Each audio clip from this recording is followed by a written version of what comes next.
Baiklah semuanya, kembali lagi bersama saya Edward Suminandito dengan NIM 2113014. Pada kesempatan kali ini saya akan mereview kembali skripsi dari mata pelajaran Rekayasa Perangkat Lunak 2. Untuk skripsi yang pertama saya menemukan dengan judul Sistem Informasi Pembelajaran Ilmu Pengetahuan Alam menggunakan Computer Based Teaching Model Studi Kasus SDN 06 Indralaya Selatan Ogan Ilir, yang ditulis oleh Nur Halimah di Fakultas Dakwah dan Komunikasi Universitas Islam Negeri Denpasar Palembang pada tahun 2016. Di sini kita langsung masuk ke bagian daftar isinya.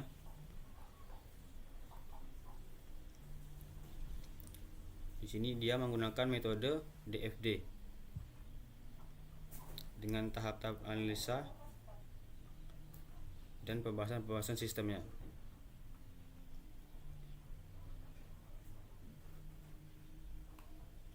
Di dalam abstrak kita bisa menemukan kembali 3 hal, yaitu ada latar belakang, metode, dan juga hasil dari penelitian dari skripsi tersebut. Dari skripsi ini dapat ditemukan pemodelan sistem menggunakan diagram flow data atau DFD, menggunakan bahasa pemrograman Java, sistem informasi pembelajaran ilmu pengetahuan alam menggunakan computer based teaching model merupakan media pembelajaran yang dapat membantu anak dalam belajar, terutama tentang pelajaran IPA. Di sini kita masuk ke bab pertama, yaitu pendahuluan dengan latar belakang. Teknologi pada masa sekarang berkembang dengan pesat, salah satunya bidang multimedia yang merupakan suatu teknologi yang menggabungkan berbagai sumber media.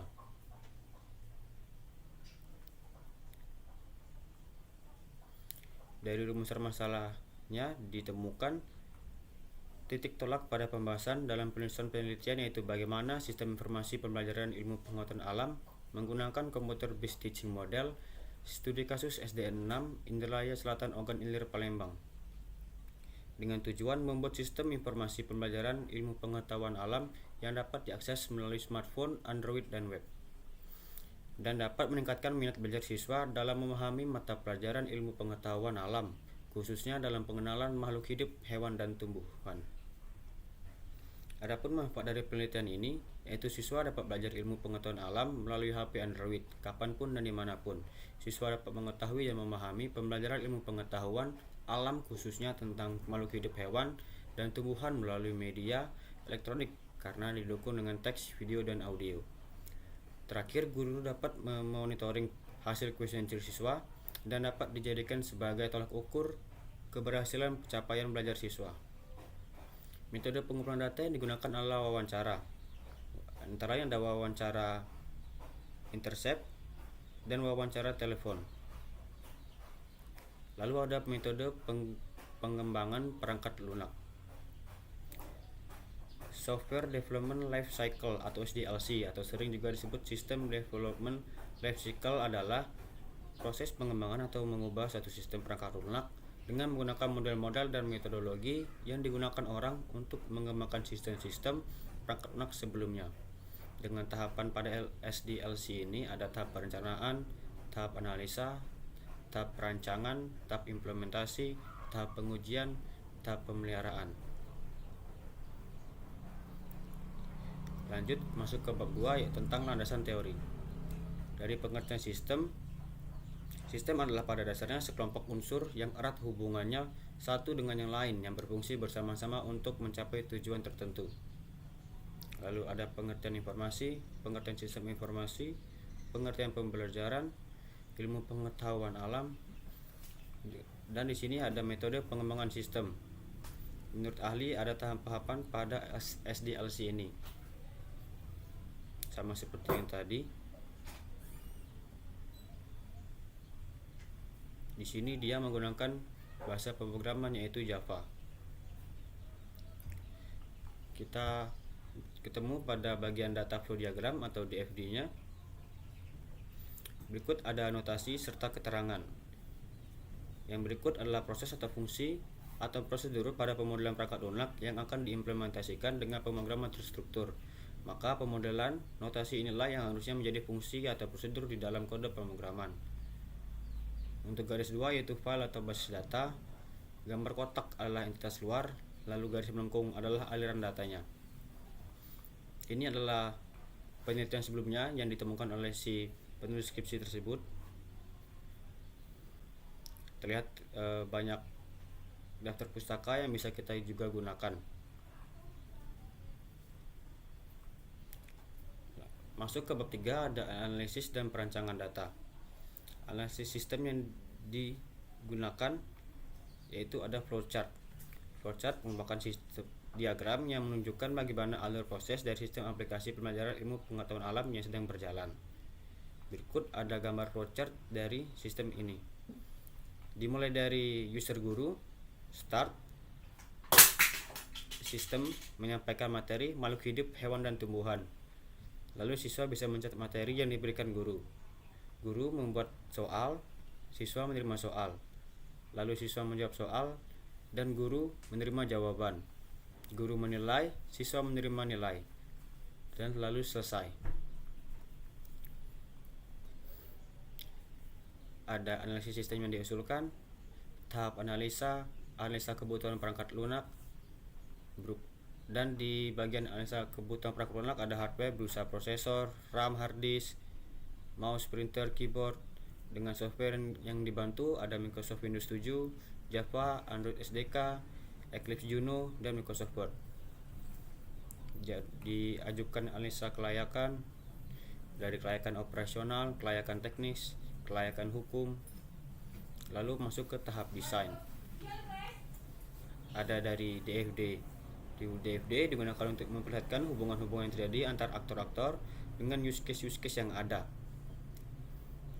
Ini ada DFD level 0 dari sistem informasi pembelajaran. Bisa lihat dari si guru memberikan inputan dan outputan yang nanti berupa sistem informasi pembelajaran ilmu pengetahuan alam menggunakan komputer based teaching model.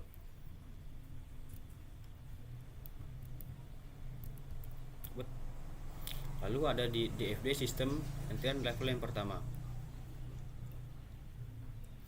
Sistem informasi ini pembelajaran terdapat 4 proses dan 2 entitas. Level 1 di atas terdapat proses yang dilakukan oleh guru dan siswa. Guru melakukan proses olah data user, data soal, data nilai, sedangkan siswa melakukan proses login masuk ke sistem untuk melakukan akses soal dan materi. Lalu berikutnya ada ERD atau Entity Relation Diagram. Berikut ada diagram dari sistem informasi pembelajaran. Dari user ada ID user, nama, password, lalu membuat soal, ID soal, soalnya ABC, di jawaban serta gambar. Lalu mengolah nilai dari ID nilai, nama serta NIS. Lalu ada perancangan fisik, perancangan halaman untuk menu utama. Berikut ada tampilan dari menu utama. Ini halaman kategori materi hewan, ini materi herbivora, di sini materi hewan karnivora, di sini materi hewan omnivora. Lalu ini ada kategori tumbuhan. Ini ada tumbuhan biji berkeping 1, tumbuhan biji berkeping 2. Ini ada video tumbuhan dan ini ada halaman kuis, halaman petunjuk, halaman about. Lalu ada menu login pada web, halaman utama pada web, halaman data soal, lalu ada halaman data nilai. Cukup. Lalu ada hasil. Masuk ke bab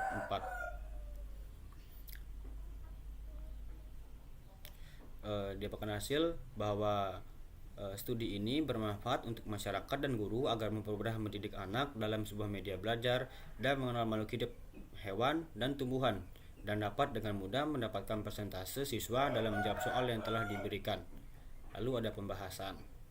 Di sini untuk hasil dari sistem pembelajaran ilmu pengetahuan alam menggunakan komputer based teaching model status studi kasus SD6 wilayah Selatan Logan Palembang ini ada menu untuk makhluk hidup, menu tumbuhan, menu kuis, menu petunjuk, menu about, dan menu-menu yang lainnya.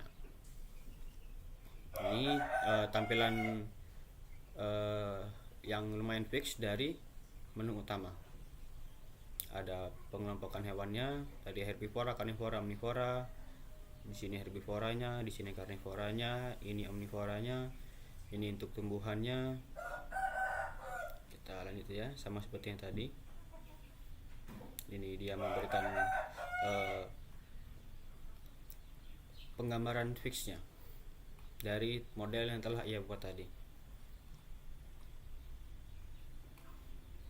Dia melakukan pengujian sistem untuk fungsi tidak benar atau hilang, kesalahan interface, kesalahan pada struktur database, kesalahan kinerja, inisialisasi dan kesalahan terminasi. Lalu berikut ada hasil dari pengujiannya. Untuk item yang diuji ada menu makhluk hewan hidup, ada herbivora, karnivora, omnivora. Dengan jenis penguji menggunakan semuanya itu menggunakan black box. Ini dia hasilnya oke. Untuk herbivora oke, karnivora oke, omnivora oke, tumbuhan oke. Dari semua pemodel tadi dia berhasil hasilnya. Langsung ke penutup. Dari kesimpulan, proses perancangan sistem pembelajaran ilmu pengetahuan alam menggunakan base teaching model ada 5 tahapan, yaitu planning, analisis, design, development, testing, implementation, dan maintenance. Sistem informasi pembelajaran ilmu pengetahuan alam menggunakan komputer based teaching model ini dengan menggunakan perangkat bergerak, platform Android, dan web service. Lalu ada pun saran untuk skripsi ini dari segi sekolah, dari orang tua. Berikut ada daftar pustaka dari skripsi ilmu pengetahuan alam ini. Ada banyak, sudah lebih dari 10. Lalu kita masuk untuk skripsi yang kedua, yaitu dengan judul pengembangan sistem informasi kartu menuju sehat sebagai alternatif pengelolaan posyandu secara digital. Di abstraknya kembali kita menemukan ada 3 poin dari latar belakang, metode, serta hasil.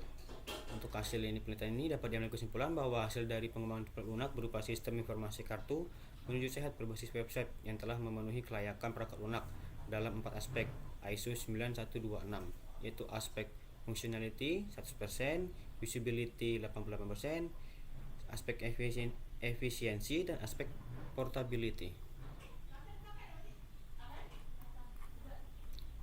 Oh ya, untuk skripsi ini ditulis oleh Kusmaningati Sulistiawardani dari Program Studi Pendidikan Teknik Informatika Fakultas Teknik Universitas Negeri Jogja. Kita kembali masuk untuk ke bagian daftar isinya. Menggunakan bahasa PHP, MySQL, metode Bootstrap, dan juga menggunakan Unified Modeling Language atau kita sebut UML. Daftar tabel, daftar gambar. Masuk ke bab pertama, yaitu latar belakang masalah.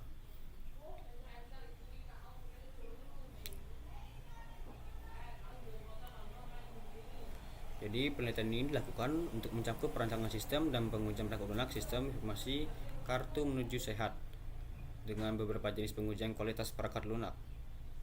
Untuk identifikasi masalahnya ada banyak dari latar belakang yang telah dibuat. Salah satunya adalah kurangnya kesadaran masyarakat untuk membawa KMS atau posyandu. Dengan rumusan masalah sebagai berikut berdasarkan aspek functionality, efisiensi, usability, dan portability. Tujuan untuk pengembangan sistem informasi kartu menuju sehat ini adalah untuk mendeskripsikan hasil untuk kerja sistem informasi kartu menuju sehat sebagai alternatif pengelolaan posyandu secara digital, serta ada manfaat teoritis, manfaat praktis. Lalu masuk ke bab 2, yaitu deskripsi teori dari sistem informasi. Ini kita menemukan transformasi data ke informasi menggunakan bahasa pemrograman PHP, ada MySQL serta database, ada Bootstrap, Komodo Edit, serta kartu menuju sehatnya.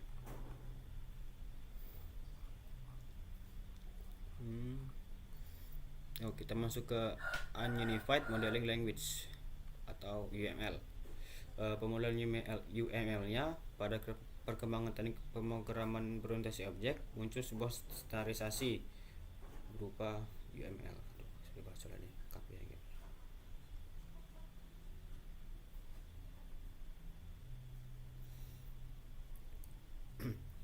Ini ada simbol-simbol yang digunakan pada use case diagram. Ada lonjong, nama use case, ada gambar aktor, asosiasi, extend, include. Berikut ada contoh dari use case diagramnya. Ini ada kelas diagram serta gambar diagram-diagram yang lainnya.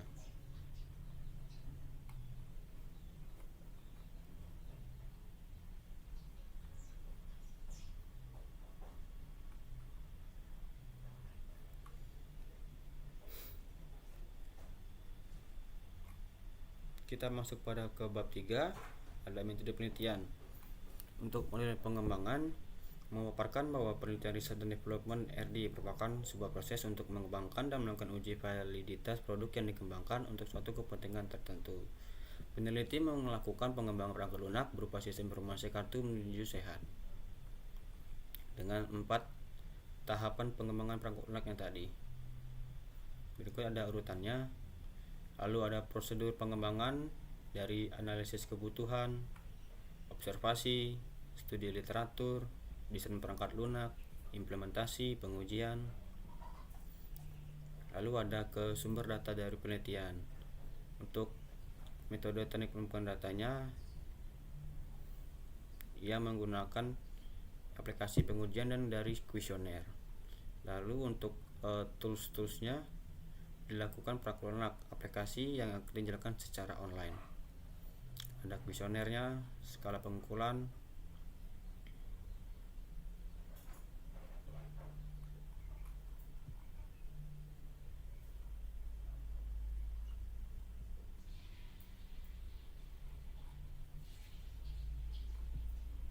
berikut kita masuk ke bab 4-nya. Ada analisis data dari tahap analisis, yaitu menampilkan data balita secara lengkap, menampilkan semua data penimbangan balita, menampilkan data penimbangan, menampilkan data imunisasi, menambahkan data sesuai dengan isian yang ada, mengubah data, menghapus data, menampilkan grafik, mendownload grafik, melakukan pengecekan tingkat kenormalan, perangkat lunak yang akan diserahkan secara offline. Dan ini ada data-data yang dikumpulkan dari balita, penimbangan balita, imunisasi balita. Lalu ada ke perancangan dari use case diagramnya. Waduh, ribet sekali teman-teman. Ini ada use case dari diagram sistem informasi kartu menuju sehatnya. Ada aktor kader yang berperan sebagai pelaksana sistem informasi. Ada admin yang memiliki hak akses lebih tinggi dibanding kader. Dan ini untuk penjelasan definisi setiap use case. Wah, ini ada sekitar 23 definisi dari use case-nya. Ini untuk skenario use case input data yang digunakan.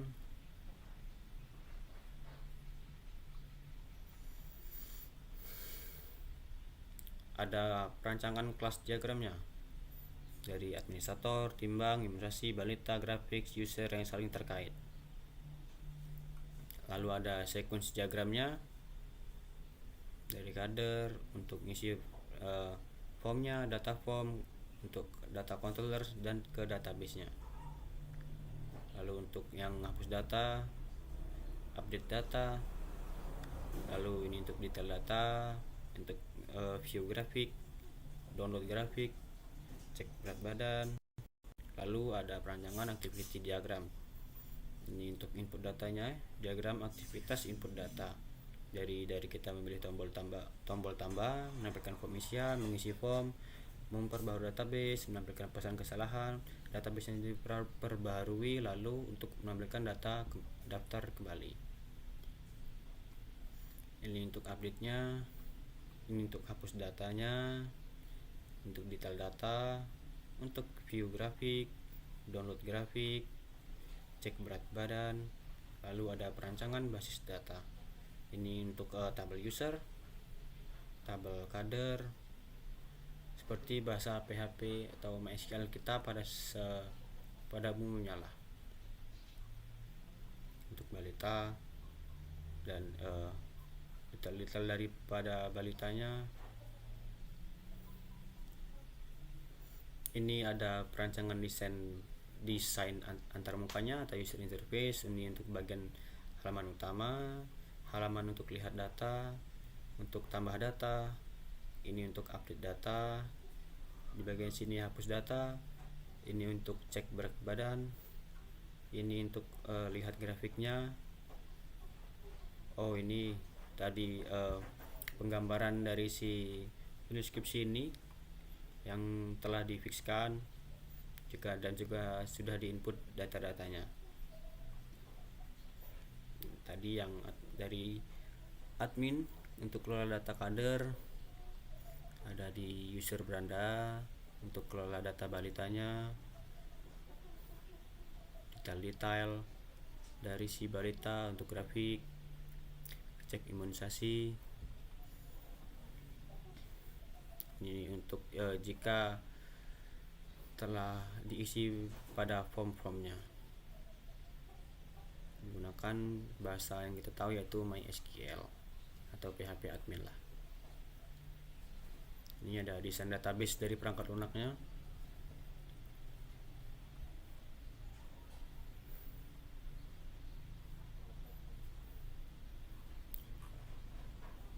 Di sini dia menampilkan hasil rekapitulasi pengujian aspek usability, hasil pengujian aspek efisiensinya menggunakan Blaze meter, lalu pengujian dengan load impact, pengujian WAPT untuk hasilnya, lalu portability dari Google Chrome jika dibuka dari Mozilla Firefox, lalu dari Internet Explorer. Langsung kita masuk ke bab 5 tentang kesimpulan dan saran. Jadi untuk kesimpulan dari penelitian ini yaitu ada dari aspek-aspek yang telah diuji, dia mengambil kesimpulan dari aspek fungsionalitinya, dari aspek usability, aspek efisiensi, dan aspek portability-nya. Lalu dia juga menambahkan keterbatasan produk yang dimiliki oleh peneliti, yaitu untuk fitur foto dari balita, fitur laporan rekapitulasi, peringatan dalam grafik balita, hasil dari cetak grafik. Lalu ada saran untuk ini skripsi ini, salah satunya untuk penelitian selanjutnya perlu adanya pengujian dari aspek reliability untuk menguji kemampuan sistem informasi dalam menangani kesalahan, dan maintainability untuk melihat kemampuan sistem jika dilakukan perubahan di kemudian waktu. Lalu kita lihat ke bagian daftar pustaka, ya lumayan banyak jika kita bisa gunakan sebagai referensi kita untuk hari kedepannya. Dan ia juga menambahkan lampiran dari skripsi yang ia buat ini. Mungkin begitu saja untuk pemaparan dari review yang telah saya lakukan kepada dua skripsi ini. Terima kasih.